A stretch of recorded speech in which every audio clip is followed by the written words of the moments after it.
Hello and welcome to Rando 500, where I review a random game in 500 words, give or take 10%. Let's go! Wiz and Liz is a 1992 platformer published by Psygnosis for both the Megadrive and the Amiga. The Megadrive version is superior, with enhanced graphics and a fantastic soundtrack by Matt Furness. Wiz and Liz tasks you with rescuing wabbits that have been whisked away by a wogue spell across a variety of stages and 3 difficulty levels. Along the way, you must complete very British sounding incantations by collecting letters dropped by wabbits, as well as obtaining fruit that can be used to craft spells. Aside from a few bosses, there's no enemies in the game. Your biggest adversary is the time, which is extremely tight. In many stages, you'll be finishing up with around 2 or 3 seconds left. You can play as Wiz the Wizard or Liz the Liz Witch.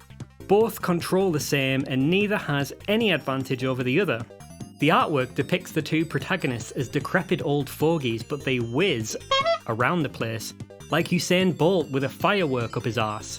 The controls are extremely tight considering the speed, and you'll rarely find yourself blaming them for your mistakes.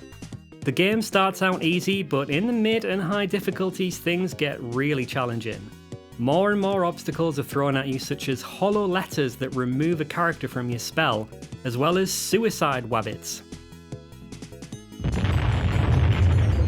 That's right, later on you'll be accompanied by a flashing fairy that points towards a flashing wabbit that'll explode if not quickly collected.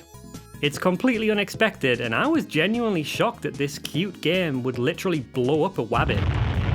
Once you've dealt with your trauma, you'll notice that this puts you back to square one with your spell collection. And don't forget, this is all timed. Collected wabbits drop fruit for mixing up spells in between stages. Spells require 2 fruits and they can be stored for a limited time before they disappear.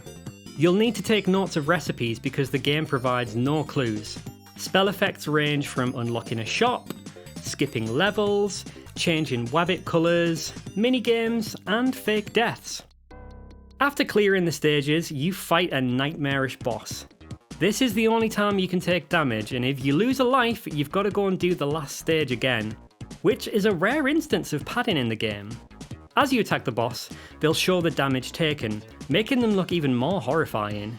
This is creepy, isn't it, Mr. Moon? Ooh. When the boss is defeated, you get an ending sequence which encourages you to try the next difficulty. This is my biggest problem. While Wiz and Liz is very much pick up and play, it's extremely difficult. At a certain point it crosses the threshold from challenging to frustrating, and the fun starts to wane. Wiz and Liz is still a fantastic game and has an arcade-like addictive quality. I don't care for the higher difficulties, but I have a lot of fun with the medium ones. Give it a go. It's a solid 8 out of 10.